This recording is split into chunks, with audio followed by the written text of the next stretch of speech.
జై గురుదేవ.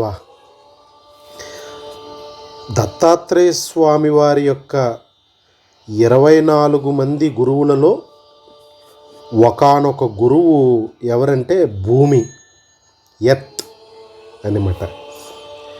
ఈ పంచభూతాలలో ఒకటైనటువంటి భూమిని చూసి దానిని గమనించి స్వామి నేర్చుకున్నది ఏమిటో లోకానికి తెలియజేశారన్నమాట.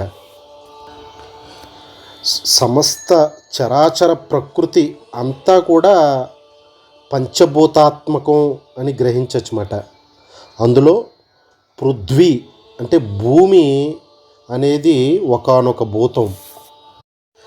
దత్తాత్రేయ స్వామి భూమిని పరీక్షగా ఎరుకతో జిజ్ఞాసతో గమనించి దాని నుంచి ఎంతో నేర్చుకున్నాను అని చెప్తున్నారన్నమాట స్వామి అత్యంత వినయంగా. అలాగే మనుష్య జన్మ తీసుకొచ్చి అందున ముముక్షువుగా అంటే మోక్షం మీద అపేక్షతో సాధకుడుగా ఉన్నటువంటి ప్రతి ఒక్కడూ కూడా దత్తాత్రేయ స్వామి ఎంత ఎరుకతో పరీక్షతో జిజ్ఞాసతో ఉండి ప్రకృతి నుంచి గమనిస్తున్నారో అంతటి జిజ్ఞాసతో సాధకుడైనటువంటి వాడు జీవితాంతం సాధనే, జీవితకాలం శోధనే అని మహాత్ములు సూచించినటువంటి మార్గాన్ని విశ్వాసంతో ఓర్పుతో కొనసాగించవలసి ఉంటుందన్నమాట.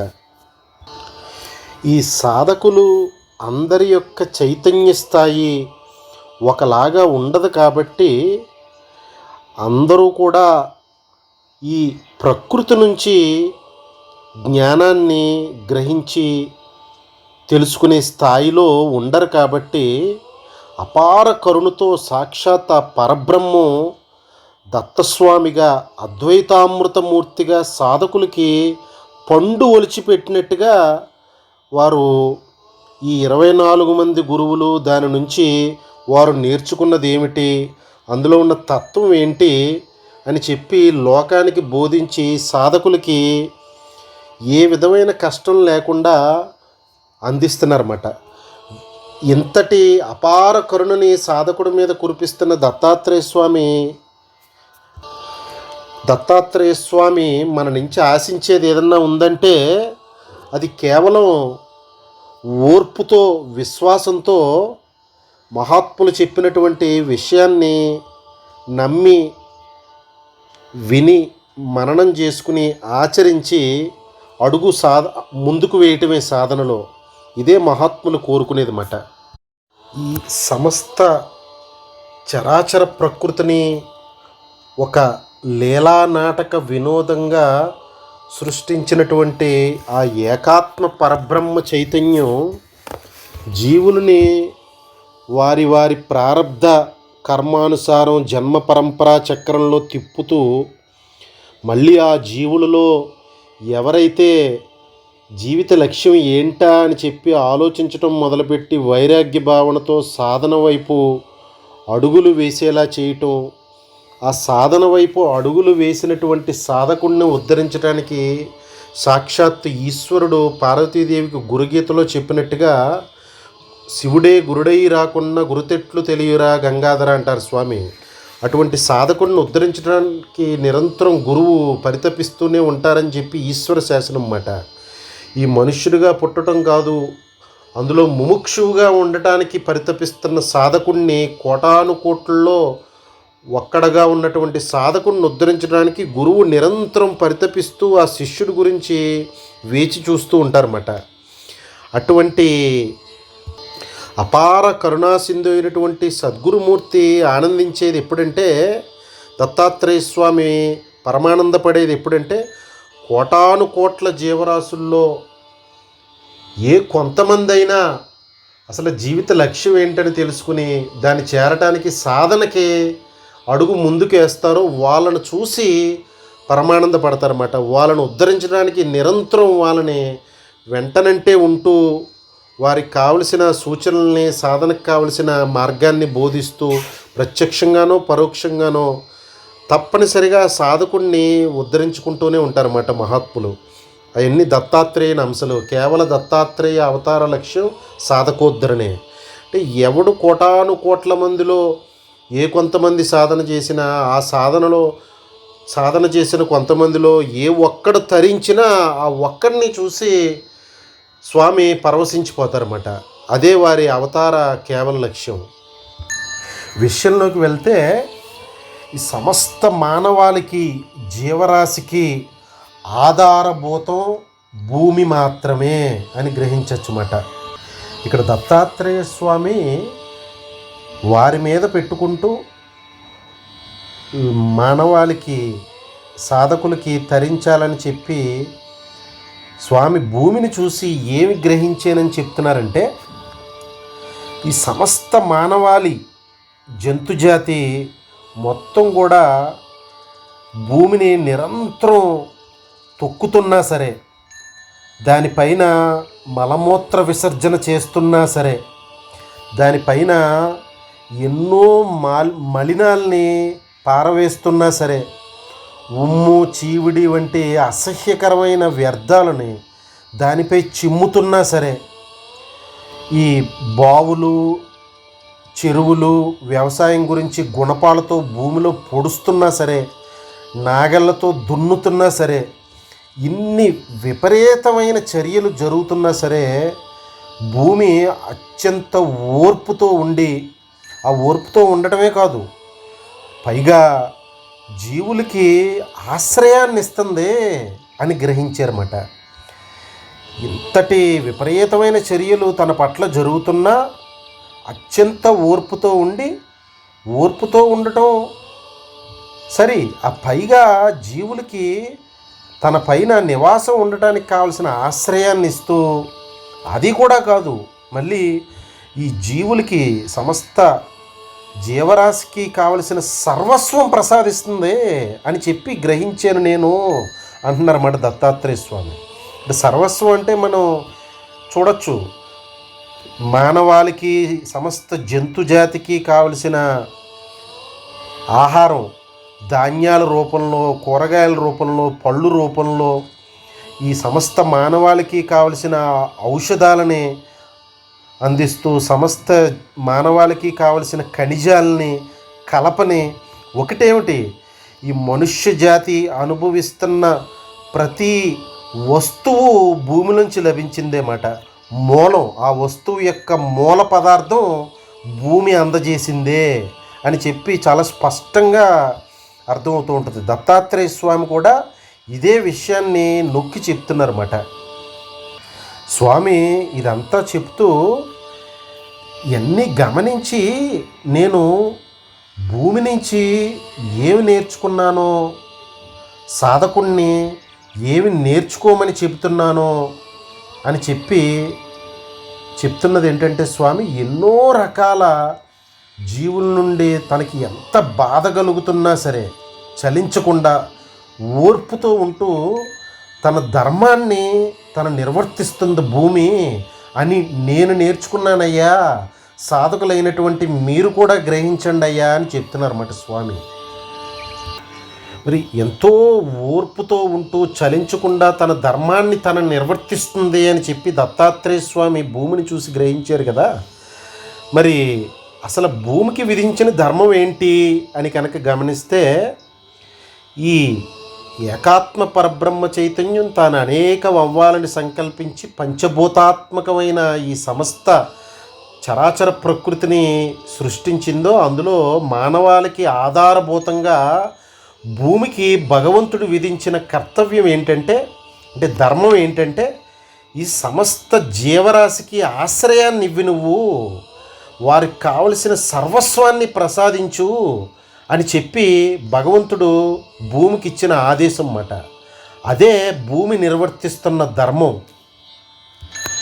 అంటే ఎంతో కర్తవ్యతా నిష్టతో, అంటే ధర్మాన్ని ఆచరిస్తుందన్నమాట భూమి. భగవంతుడు తనకు విధించిన ధర్మాన్ని, కర్తవ్యాన్ని కర్తవ్యతా నిష్టతో తనకు అప్పచెప్పిన పనిని తూచా తప్పకుండా ఎన్ని కష్ట నష్టాలు ఎదురైనా ఓర్పుతో నిర్వర్తిస్తుందన్నమాట భూమి. మరి ఇంతటి ఓర్పుతో భగవంతుడు తనకు అప్పచెప్పిన కర్తవ్యాన్ని నిర్వర్తిస్తున్న భూమి ఏమన్నా ఆశిస్తుందయ్యా అంటే ఏమీ ఆశించట్లేదు మాట. ఇంతటి ఓర్పుతో చలించకుండా ఆ పైగా సమస్త మానవాళికి ఆశ్రయాన్ని ఇస్తూ సమస్త మానవాళికి కావలసిన సర్వస్వాన్ని ప్రసాదిస్తూ తాను కోరుకుంటున్నది కేవలం భగవంతుడు తనకు అప్పచెప్పిన పనిని తూచా తప్పకుండా వ్యవహరిస్తున్నాను, ఆ భగవంతుడు నన్ను చూసి ఆనందపడితే చాలు అని కేవల భగవత్ కృపని పొందటానికే భగవంతుడు తనకు అప్పచెప్పిన పనిని చేస్తూ ధర్మాన్ని నిర్వర్తిస్తుందన్నమాట భూమి. అది దత్తాత్రేయ స్వామి చెప్తున్నారన్నమాట. ఇదయ్యా నేను భూమిని చూసి గ్రహించాను అని.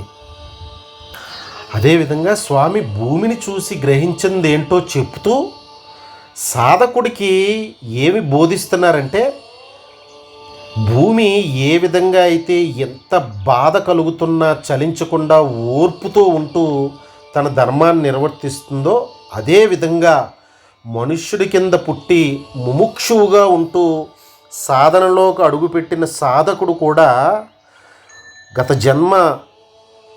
జన్మాంతరాల ప్రారంధ వశాన తనకి ఎన్ని కష్ట నష్టాలు ఎదురవుతున్నా సరే విశ్వాసంతో ఉంటూ ఓర్పుతో ఉంటూ ప్రేమతో ఉంటూ భూమి ఎలా వ్యవహరిస్తుందో అలాగే ధర్మ మార్గం నుంచి దూరం అవ్వకుండా ధైర్యంతో ఉండి జీవిత నావను కొనసాగిస్తూ సాధనని కొనసాగిస్తూ జీవిత పరమగమ్యమైనటువంటి ఆత్మజ్ఞానాన్ని సాధించాలే. భూమి యొక్క లక్షణాలని పునికి పుచ్చుకుని ప్రతి సాధకుడు కూడా ఓర్పుని పెంపొందించుకుని కష్ట నష్టాలు ఎదురవుతున్నా సరే ఓర్పుని విడవకుండా ధర్మాన్ని అంటిపెట్టుకుని ఉండి కర్తవ్యతా నిష్ఠతో జీవిత నావన కొనసాగిస్తూ సాధనను కొనసాగించాలి సుమా అని చెప్తున్నారన్నమాట స్వామి సాధకుడికి. ఇంకా స్వామి భూమి నుంచి ఏమి గ్రహించాను అని చెప్తున్నారంటే, ఈ భూమి మీద ఎన్నో పర్వతాలు ఉన్నాయి, ఎన్నో గుహలు ఉన్నాయి. ఈ పర్వతాలు గుహలు ద్వారా ఎన్నో అరణ్యాలు పెరుగుతున్నాయి. ఈ పర్వతాలు గుహల మూలానే పెరిగిన అరణ్యాల వల్లనే ఈ జీవరాశికి ఎంతో మేలు జరుగుతుంది. ఈ భూమిపైన ఉన్న పర్వతాలు గుహలు తద్వారా ఏర్పడిన అరణ్యాలు, ఈ అరణ్యాల వలన వర్షం భూమికి లభించి సస్యం అంతా ఈ భూమి మీద జీవరాశికి కావలసిన ఆహార పదార్థాలన్నీ భూమికి అందుతున్నాయి.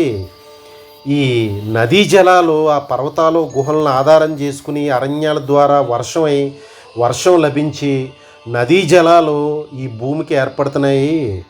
అంతేకాకుండా ఈ పర్వతాలు గుహలు ఎన్నో పుణ్యక్షేత్రాలకి అవసరమైన రాళ్ళుని అందిస్తూ ఈ మానవాళి కేవలం ఇహలోకం పరంగా జీవిత నావను కొనసాగించడానికే కాదు, పరలోకానికి సంబంధించిన ఆత్మజ్ఞానాన్ని తన స్వస్వరూప జ్ఞానాన్ని సాధించడానికి అవసరమైన సాధనలో భాగమైన పుణ్యక్షేత్ర దర్శనానికి వీలైనటువంటి రాళ్ళుని అట్లని సమకూరుస్తూ ఎన్నో పుణ్యక్షేత్రాలకి నిలయమై ఉన్నాయి ఈ పర్వతాలు గుహలు. అంటే ఏ విధంగా చూసుకున్నా భూమి ఎన్నో విధాల సమస్త జీవరాశికి నిరంతరం మేలు చేస్తూనే ఉంది.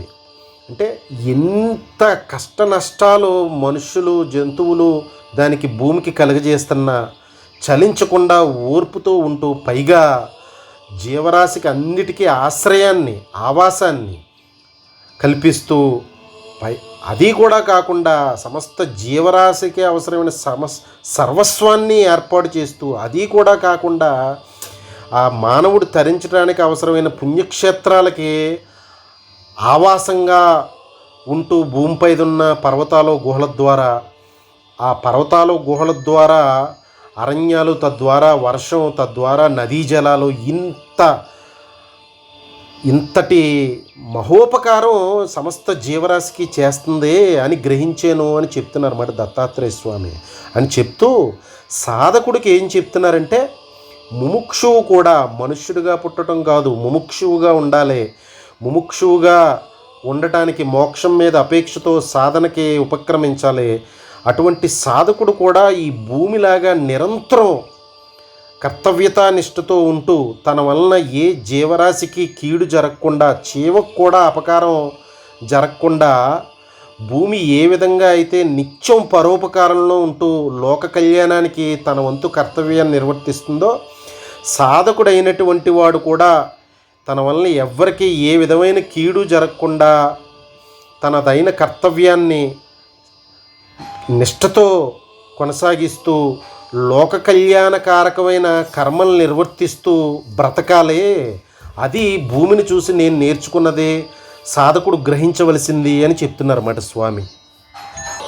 మరి దత్తాత్రేయ స్వామి భూమిని చూసి ఇన్ని నేర్చుకున్నానయ్యా నేను, సాధకులు అందరూ దీన్ని గ్రహించండి అని చెప్పి కోరుకుంటుంటే, సాక్షాత్ పరబ్రహ్మం అద్వైతమూర్తిగా భూమి మీద చిరంజీవిగా నివసిస్తూ సాధకోద్ధరణకి నిరంతరం పరితపించే దత్తాత్రేయ స్వామి ఇంత పరితపనతో చెప్తుంటే, ప్రస్తుతం భూమి మీద ఉన్న వ్యవహారాన్ని కనుక గమనిస్తే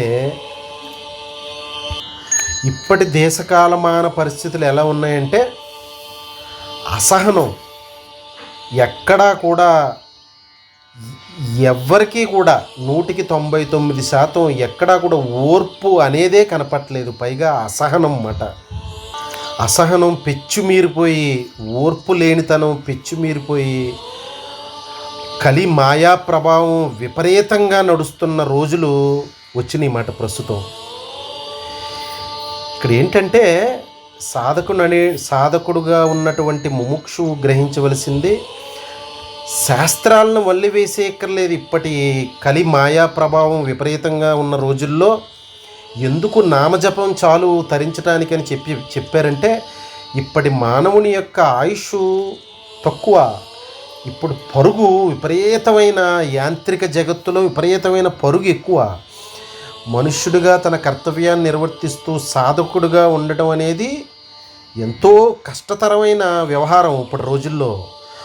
దానికి అనుగుణంగానే స్వామి శాస్త్రాలను వల్లివేయక్కర్లేదయ్యా, నువ్వు శాస్త్రాలను అవపోసన పట్టక్కర్లేదు, విశ్వాసంతో ఉండి ఓర్పుతో ఉండి నీదైన కర్తవ్య నిర్వహణని నిర్వర్తిస్తూ, నీదైన బాధ్యతల్ని నిష్కామంగా నిర్వర్తిస్తూ, కుటుంబం పట్ల నీకున్న బాధ్యతల్ని కర్తవ్యతానిష్టతో నిర్వర్తిస్తూ, వృత్తి పట్ల నీకున్న బాధ్యతని నిష్కామంగా నిర్వర్తిస్తూ, భగవద్భక్తితో ఉండి జీవిత లక్ష్యం ఏంటి, అసలు పుట్టడం చావటమేనా అని చెప్పి ఆలోచించడం మొదలెట్టి, మహాత్ములు చెప్పిన విషయం పరంగా జీవిత లక్ష్యం అనేది ఆత్మజ్ఞానాన్ని పొందటం అని, జన్మ పరంపరా చక్రం నుంచి బయటపడటం అని గ్రహించి వైరాగ్య భావనతో సాధనకి ఉపక్రమించు. ఒక్క అడుగు చాలు, 10 మెట్లు దిగొచ్చి నిన్ను రక్షించుకోవడానికి నేను సిద్ధంగా ఉన్నానయ్యా అని దత్తాత్రేయ స్వామి పరితపన పడుతూ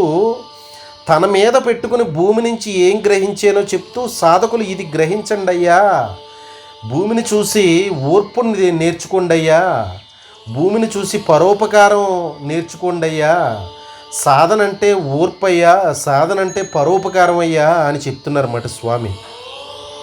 మరి ఇప్పటి దేశకాలమాన పరిస్థితుల్ని కాస్త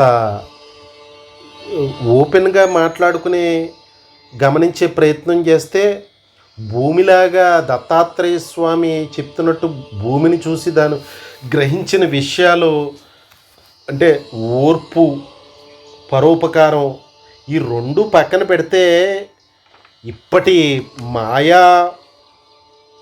కలి మాయా ప్రభావంతో అధర్మం పెచ్చుమీరిపోయిన ఈ రోజుల్లో ఆ ఓర్పు, ధర్మాచరణ, పరోపకారం పక్కన పెడితే ఘోరమైన రోజులు నడుస్తున్నాయన్నమాట. ఏ విధంగా అంటే, ఎక్కడెక్కడో పెద్ద పెద్ద ఉదాహరణ చెప్పుకోకర్లా, మన కళ్ళెదురుగుండానే మన ఇంట్లో జరుగుతున్న వ్యవహారాలనే ఒక్కసారి అలా మాట్లాడుకునే ప్రయత్నం చేస్తే, ఏ విధంగా అంటే మహాత్ములు వారు అనుభవపూర్వకంగా ఆచరించి గమనించి, సాధకుడు అనేటువంటి వాడు ఏ విధమైన కష్టం పడకుండా అరటిపండు ఒడిచిపెట్టినట్టుగా మీరు ఇది చేసుకోండి అయ్యా, ఇలా ఉండండి అయ్యా చాలని చెప్తుంటే కనీసం దాన్ని కూడా విశ్వాసంతో వినకుండా, మననం చేసుకోకుండా, ఆచరించుకోకుండా, మేము మాయలోనే పడతాం, మేము జన్మచక్ర పరంపరలో పడిపోతామని చెప్పి తిరుగుతుంటే మహాత్ములు చూస్తూ ఊరకుంటారు తప్పితే వారు చేయగలిగేది ఏం లేదు. ఇక్కడ రహస్యం ఏంటంటే దత్తాత్రేయ స్వామి ఏకైక కర్తవ్యం కోరికలతో కొట్టుకుపోతూ జీవిత లక్ష్యం తెలియకుండా యాంత్రికంగా బతికేస్తున్న 99 మంది కాదు. వారు జన్మ పరంపరా చక్రంలో కోరికలను తీర్చుకుంటూ పుడుతూ చస్తూ ఉండవలసిందే. ఆ 100కి ఒక్కడగా ఉన్న ముముక్షు సాధకుడితోటే పని స్వామికి. ఆ ఒక్కడికే చెప్తున్నారన్నమాట పరితపంతో స్వామి. మరి మిగతా 99 మంది పరిస్థితి ఏంటయ్యా? వారికి కూడా చెప్తున్నారు స్వామి.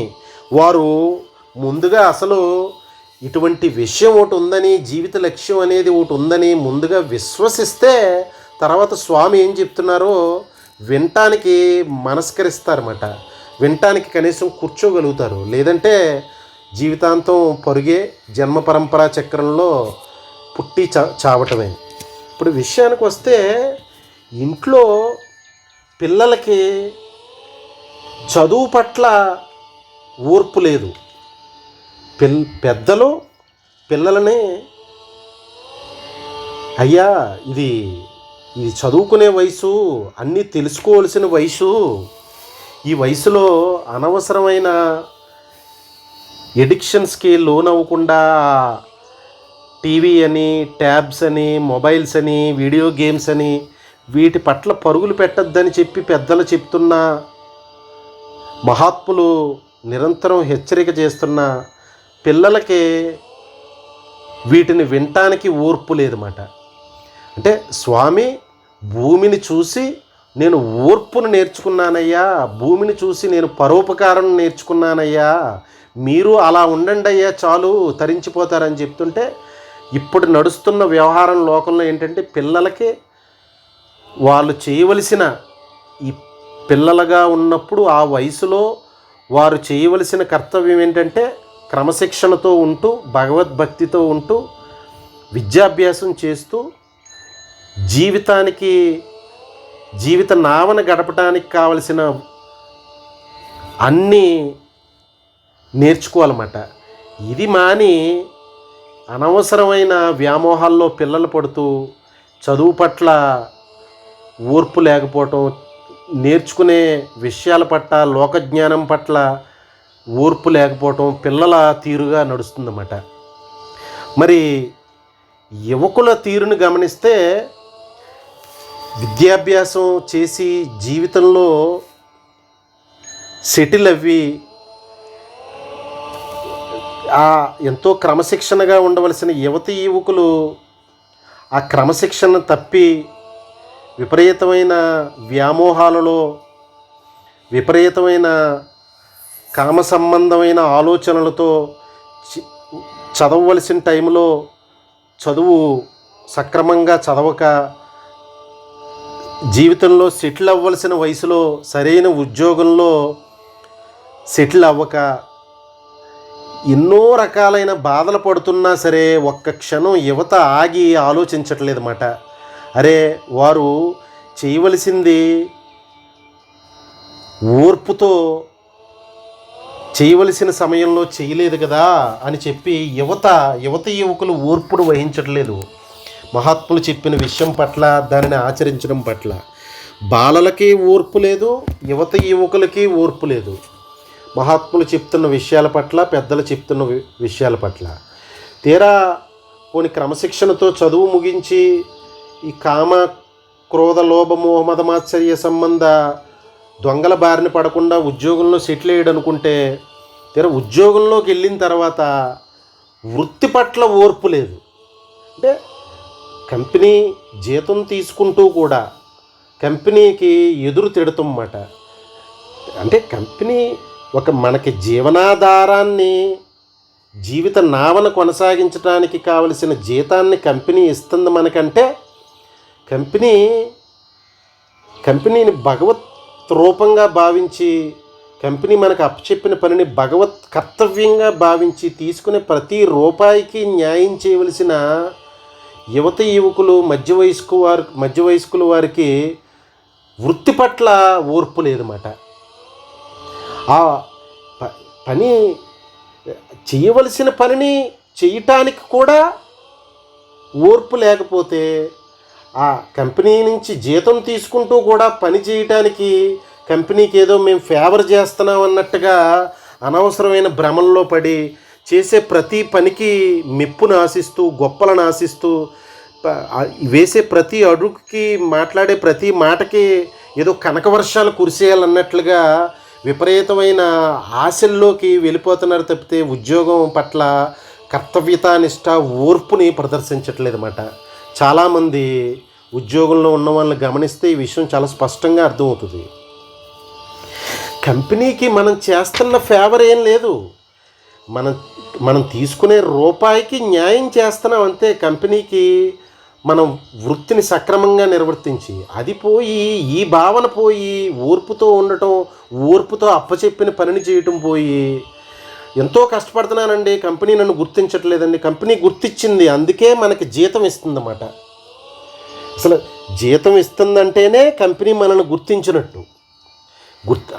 ఈ విషయాన్ని గ్రహించడం మాని అజ్ఞానంతో నువ్వు పెంచుకున్న కోరికలకి, నీ ఆశలను తీర్చుకుంటానికి ఎంత డబ్బు వచ్చినా సరిపోని లంపటంలో నువ్వు పడి కంపెనీ నన్ను ఎంత పని చేస్తున్నా గుర్తించట్లేదంటే అది అజ్ఞానం అన్నమాట. అజ్ఞానానికి పరాకాష్ట.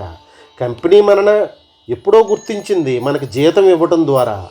తీసుకునే ప్రతి రూపాయికి న్యాయం చేయటానికి, పనిని భగవత్కార్యంగా భావించి చేసే ఓర్పుని పెంచుకుంటమే ప్రతి ఒక్కరూ చేయవలసిందన్నమాట.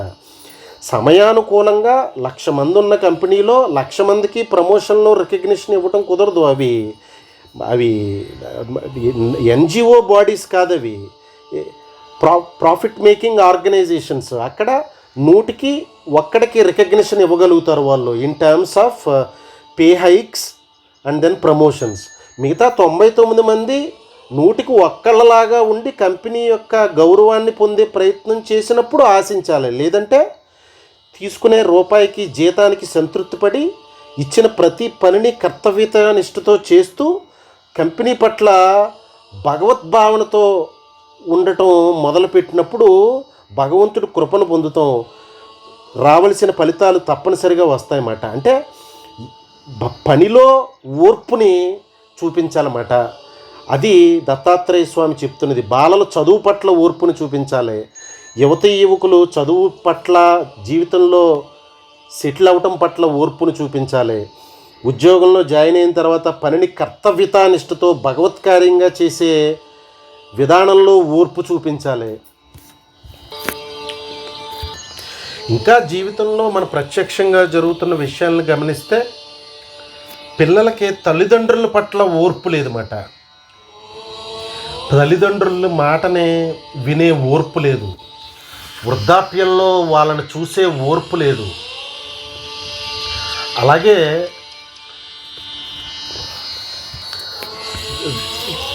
చాలా ఆశ్చర్యకరంగా తల్లిదండ్రులకు కూడా పిల్లల పట్ల ఓర్పు లేని పరిస్థితి. అటువంటి మాయా రోజులు వచ్చినాయన్నమాట. పిల్లలకి తల్లిదండ్రుల పట్ల ఓర్పు లేదు, తల్లిదండ్రులకి పిల్లల పట్ల ఓర్పు లేదు. కోడలకి అత్త పట్ల ఓర్పు లేదు, అత్తకి కోడల పట్ల ఓర్పు లేదు. ఇంకా ఎన్నో చెప్పుకోవచ్చు. అవన్నీ ఎవరి జీవితాన్ని ఎవరి మటికి వారు ప్రశ్నించుకుంటే ప్రతి క్షణం ఏ విధంగా ప్రతి ఒక్కరి జీవితం, బాల్యం కానీ, యవ్వనం కానీ, వృద్ధాప్యం కానీ, అనుక్షణం ఓర్పు లేకుండానే జీవితం కొనసాగిపోతుంది అందరిది. ఇక్కడ స్వామి ఏం చెప్తున్నారంటే, భగవద్ ఆదేశాన్ని పొంది భూమి దాని ధర్మాన్ని అత్యంత ఓర్పుతో నిర్వర్తిస్తుందయ్యా, మీరందరూ కూడా ఈ ఓర్పును పెంపొందించుకోండి అయ్యా అని చెప్పి పిల్లలకి, యువకులకి, నడి వయస్సు వారికి, వృద్ధాప్యంలో ఉన్నవారికి అందరికీ వారు చేయవలసిన పనుల పట్ల ఓర్పుని పెంపొందించుకొని ఎటువంటి కష్ట నష్టాలు ఎదురవుతున్న ధైర్యాన్ని కోల్పోకుండా ఓర్పును అవలంబించండి అయ్యా అంతే చెప్తే, కారణాలు చెప్తూ నేను ఓర్పుగా ఉండకపోవటానికి కారణం ఇదేనని చెప్పి చేతకాని మాటలు మాట్లాడకండి. భూమే కనుక ఇటువంటి చేతకాని మాటలు చెప్తూ తాము ఓర్పుని సహనాన్ని కోల్పోవడానికి కారణం కనుక చెప్పడం మొదలెట్టిందంటే మనందరికీ బ్రతుకు లేదన్నమాట. మరుక్షణం సర్వనాశనం అయిపోయినట్టే భూమి కనుక సహనాన్ని కోల్పోతే. అదేవిధంగా ఎవరైతే సహనాన్ని కోల్పోతారో, ఓర్పును కోల్పోతారో, అది చిన్నపిల్లలైనా, యువతి యువకులైనా, నడి వయస్సు వారైనా, వృద్ధాప్యంలో ఉన్నవారైనా, వారి వారి పనుల పట్ల, వారి వారి కర్తవ్యం పట్ల, వారి వారి విధి విధానాల పట్ల సహనం, ఓర్పు లేకుండా ఎప్పుడైతే వ్యవహరిస్తారో సర్వనాశనానికి వారి గోతులు వారు తవ్వుకుంటున్నారు అని రాసి పెట్టుకోవచ్చు అన్నమాట. అదే దత్తాత్రేయ స్వామి హెచ్చరిక చేస్తున్నారు. మరి ఓర్పు గురించి స్వామి చేసిన హెచ్చరికల్ని, జీవితంలో నడుస్తున్న ఘట్టాలని, మన చుట్టుపక్కల నడుస్తున్న వ్యవహారాలను చూసాము. మరి ఓర్పుని, అసహనాన్ని పొందకూడదు, సహనంతో ఉండాలి, ఓర్పుతో ఉండాలని భూమిని చూసి గ్రహించిన స్వామి సాధకులకి ఓర్పుతో ఉండమని సూచిస్తూ తన ధర్మాన్ని తను సక్రమంగా నిర్వర్తిస్తుంది భూమి. ఎన్ని కష్ట నష్టాలు ఎదురైనా మీరు కూడా చిన్నపిల్లలు వాళ్ళ చదువు పట్ల, జీవితంలో బతకటానికి కావలసిన క్రమశిక్షణ పట్ల, జీవితంలో చదువు ఒక్కటే జీవిత నావన కొనసాగించడానికి సరిపోదు, జీవితంలో బతకటానికి కావలసిన అన్ని విషయాల్ని చిన్నపిల్లలు తెలుసుకోవాలన్నమాట. లేదంటే చదువు ఒక్కటే చదివేసి టీవీలు ట్యాబ్లు చూసుకుంటూ వేలుని ఇలా తిప్పితే జీవితం గడిచిపోతుంది అంటే తల్లిదండ్రులు ఎప్పుడూ కూడా ఉండరు. ఇప్పుడున్న దేశకాలమాన పరిస్థితుల్లో 60 ఏళ్ళు ఆయుష్ పడిపోయిందన్నమాట. 60 ఏళ్ళకి యావరేజ్ ఆయుష్. పిల్లల్ని సరైన మార్గంలో వాళ్ళ కాళ్ళ మీద నిలబెట్టాలంటే తల్లిదండ్రులు ముందుగా జీవిత లక్ష్యం ఏంటో తెలుసుకుని మహాత్ములు చెప్పిన విషయాన్ని గ్రహించి పిల్లలకి చెప్పాలి. పిల్లలకి ఓర్పు నేర్పాలి, సహనం నేర్పాలి. కేవలం చదువు కాదు, జీవితం నావన కొనసాగించడానికి కావలసిన అన్ని వనరుల్ని వాళ్ళకి అందించాలన్నమాట. క్రమశిక్షణను అందించాలి.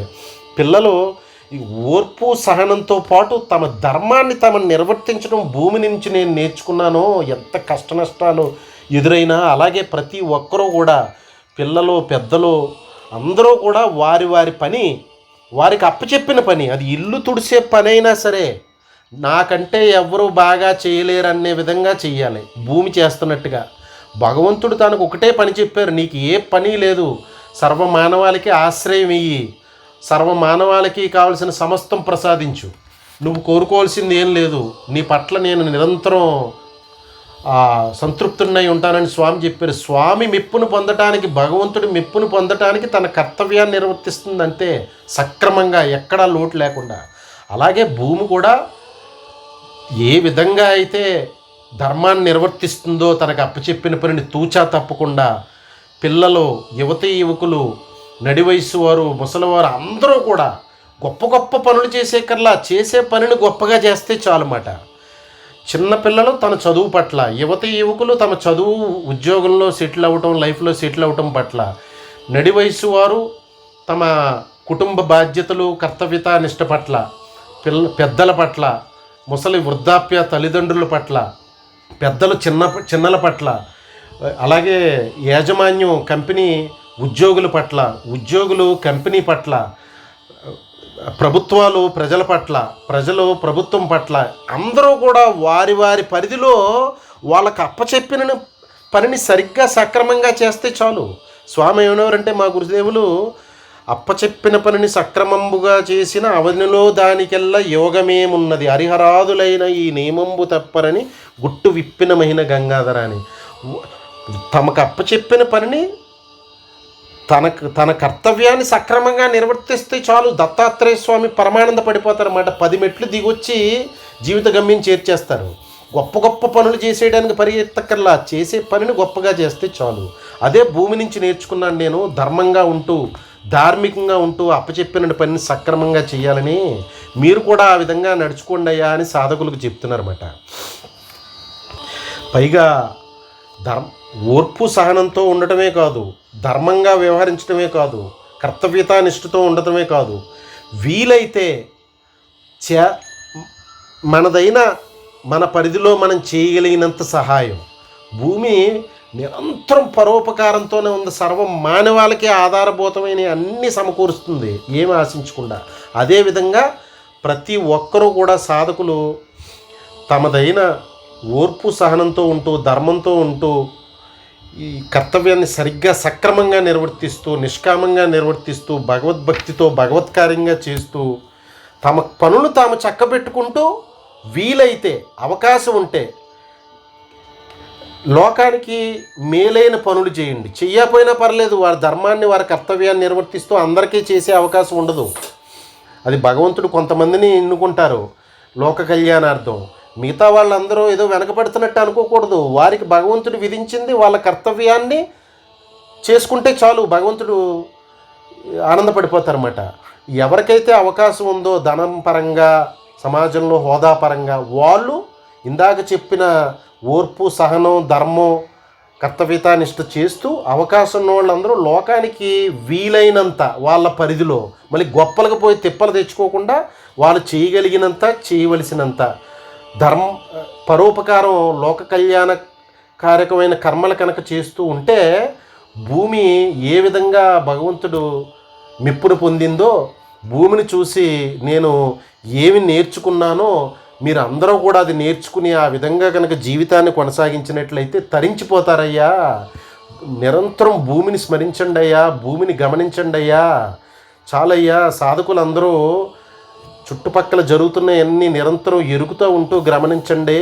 నేను అలాగే 24 మంది గురువుల నుంచి జ్ఞానాన్ని తెలుసుకున్నాను. మీరు కూడా తెలుసుకోవచ్చయ్యా. నేను ఏ స్థాయిలో ఉన్నానో అద్వైతామృతమూర్తిగా మీరందరూ కూడా ఆ స్థాయికి వెళ్ళొచ్చయ్యా. మన ఇద్దరికీ అభేదమైన స్థితికి చేరిపోదామయ్యా అని చెప్పి దత్తాత్రేయ స్వామి భూమిని ఆధారంగా చేసుకుని లోకానికి తాము ఏమి గ్రహించేమో తెలుసుకుని సాధకులు అందరినీ ఆ విధంగా భూమి నుంచి గ్రహించి ఆ గ్రహించిన జ్ఞానాన్ని తన నిత్య జీవితంలో అమలులో పెట్టి తరించమని స్వామి బోధిస్తున్నారన్నమాట. ఇంతటి మహోన్నతమైన విషయాన్ని దత్తాత్రేయ స్వామి మనకు బోధించారు. ఆ స్వామికి పాదపద్మాలకి నమస్కారం చేసుకుంటూ, భూమాత యొక్క ఓర్పుకి సహనానికి నమస్కారం చేసుకుంటూ, భూమాత యొక్క ధర్మాచరణకి నమస్కారం చేసుకుంటూ, భూమాత యొక్క కర్తవ్యత నిష్టకి నమస్కారం చేసుకుంటూ, భూమాత యొక్క పరోపకార నిష్టకి నమస్కారం చేసుకుంటూ మనందరం కూడా జీవితాన్ని భూమాతలాగా గడపటానికి సంకల్పం తీసుకుందామని చెప్పి తీసుకుంటారని ఆశిస్తూ సర్వం శ్రీ సద్గురార్పణమస్తు. జై గురుదత్త.